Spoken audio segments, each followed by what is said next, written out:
अस्सलाम वालेकुम सारे शकीन भरावां नूं चेक करो मुर्गा माशाअल्लाह।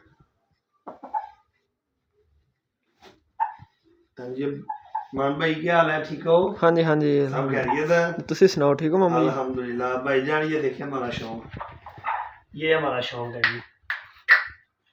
इसका नाम बाहुबली है। अच्छा जी, हाँ जी, चलो अल्लाह खैर इंशाल्लाह करे। इसकी सुबह जो सी फाइट है? हाँ जी, अच्छा मामू, कब का लिया आपने ये मुर्गा? ये तकरीबन 1.5 साल हो गया है। अच्छा, हाँ जी, तो कितनी तपनी इसकी? ये दूसरी बार इसकी तपनी करवानी है मैंने। चलें ठीक हो मेरे गया। पास 2 है, लेकिन 2 ये दोपालपुर जीत के आया है। अच्छा ये चल, विन्नू है, दो दो फैटे ना, ये विन्नू है। चलें अल्लाह खैर करेगा। तो ये देख लें मुर्गा सब शौकीन भाई, ये चेक करें।